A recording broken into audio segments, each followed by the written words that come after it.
Hello. How are you feeling? No, really, how are you feeling in here?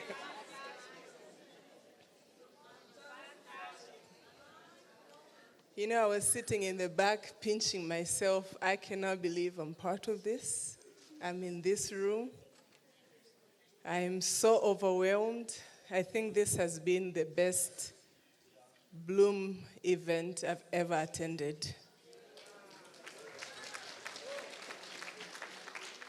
Thank you so much, Charlie and Alta, for keeping us under your wings, for letting us be part of this, and for challenging us. I was asking Alta, why did she put me after her? What am I going to talk about? An interview, a two-diamond director. So I brought my notebook because I also need to take notes. I'm here to learn. I'm here to learn from our two-diamond director. Again, my name is Bingi from Tanzania. I'm a mother of two, and as a mother, I know my biggest challenge has been managing my time. I was blessed with twins, so it was a wow for me. Thank God I was then a Sapphire director, so the income was coming. The income that I was getting was okay, it was good. But once the kids arrived, I could not separate the TNN money from the diapers money, from the formula money. I could not separate sleeping time from training time. I mean, I could not train for, I don't know, maybe a year. But again, the business was good, so I still managed to get my income. So as I said, I'm also here to learn. Could you please, a brief introduction, but tell us, with the big business that you have, being a mother, being a wife, how do you manage to do everything? How do you control your time and manage your time? Excellent question. Well, I've got 3 children, all grown, and an adopted daughter as well. But when we joined the business, they were little. And so anyone who's still got young children and say, I can't build the business because of my children. You know, it's something Charlie and Otto used to say, you can build the business because of your children. And, you know, what I did to help my time is I got them involved. You know, Alta said that just now. She said, get them involved. And with my children, I got them involved. So when the products arrived, they helped me unpack. When I needed to do a presentation or go with Louis to do presentations, they would come with me because, like you heard my story the other night, is we didn't have any money.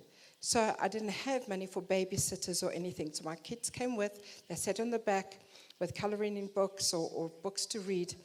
And they had to be quiet. Sometimes they weren't always quiet. Gloria will attest to that. But we worked around the children. So while they were at school, that's when you can put aside time to work. When they're asleep in bed, you can put them to bed, normal children, 7 to 8 o'clock. And then you've got 2-3 hours in the evening to do follow-ups, to do your records, or anything like that. So that's how we worked with that. Okay, thank you. I remember when I was a young mom, whenever Charlie visited, he kept saying that involve your children in the business.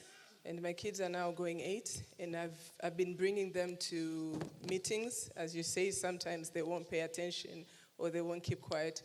But I was sharing with a story with another leader. So I didn't know, even though they are not paying attention, but they would hear a thing or two. So next thing, I got a call from their class teacher, and she said, one of your daughters said, my mom is very rich. And she said she's working with a company, a very rich company, that sell really good supplements. And I didn't even know they know Neolife. But I think whenever they come to meetings, they'll hear a thing or two.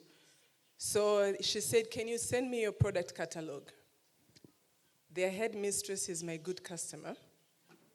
Because whenever they see these people at school, they tell them, I don't know where they got this, but they have to start with, my mom is very rich.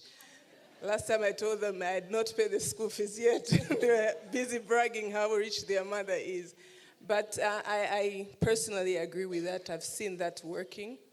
And it gives them confidence because I even got a call from another parent. She said, my kid came home saying, there is something you're giving your kids at night that tastes really good. And they say it's called Twinkle Tinkle. So you know, Vita Garden, Vita Square, the corners, my kids keep saying it looks like stars. So they're calling them Twinkle Twinkle. So the parent just say, what is it that you give your children? Because they're bragging in class. But I'm grateful to the leaders that they were always telling, bring the kids in. Even if they're not listening, they're going to hear a thing or two. So on money management, I know that can also be very challenging. I know Krishna whenever she came to Tanzania, she would teach us money management, how to separate the accounts, how to separate the product account, business account, savings, how much to save, and we'll take notes, but getting to the practical part of it is not as straightforward as it is. You as a true Diamond director, very experienced, how have you managed to manage a lot of money that you're getting? You know, all that we have belongs to the Lord. So I want to just start with that. But and He wants us to be good stewards of His money. And you know, in the very beginning, when we earned our very first 8 Rand check, we took the children and we got ice cream. But as the business started growing and our checks got bigger and we only relied on Near Life and nothing else, we had to prioritize and we had to learn to save and so I'm just going to go through a quick. If you take 10% and you give it away, that's the first biblical lesson that I like to do. So you give away your first 10%, you save 10%, and you don't look at it. Years ago in the Eagle team, they had a savings book. You had to bring a little post office book, and we gave you 10 Rand, and you had to put 10 Rand in and come, and you wouldn't get the next 10 Rand unless you showed us a book that you had saved. So just little lessons to start saving. And if you can start teaching your children that, it's such a blessing. And then the other thing, to put the money away for the unexpected. When a car tire blows out and suddenly you need another tire, somebody gets sick and you need to pay for hospital bills. If you don't take money and put it away, that you actually don't see it, you'll be stuck over and over and over and over again. And then put a little bit of money away for the once-a-year holiday or when you need to go away with the family. And that's also with time, because time actually equals money. And you know, if you waste your time, you can never get it back. If you waste your money, you lose a lot. You know, if you work harder later and you realize your mistakes, you can work harder and get money. But if you waste it all the time, you will always be in that rowing boat and saying, am I ever going to get out of this? So I think that's important. Thank you. So in closing, how do you advise the distributors, maybe their managers or senior managers, or even directors? The income is not that good yet to say, put aside 10% or even start saving for the holidays. How do you advise for the distributors that are starting to grow when the money is still not that big? You know, if you're earning 10 Rand, you take $1 R1, and you put it aside. Just put it in an envelope. And I just want to give an example. My daughter in Colorado, just let me put this down for a second. She's got a money box. And I thought, wow, she's doing but it's not just a money box where the kids will put in all their money. It's got 4 different departments. One for giving, one for saving for their favorite toy or something that they want to do, whether it's horse riding or something. Another one putting aside just giving money. And another one for what they can spend if they're going with a friend and they can quickly take that money out, whether it's $1 or $2. They can take that money out and go with a friend. And it's just those little things. So as a brand new distributor, if you're starting out brand new and you're getting your first check, just start prioritizing and make sure that you leave money for, obviously, do a budget.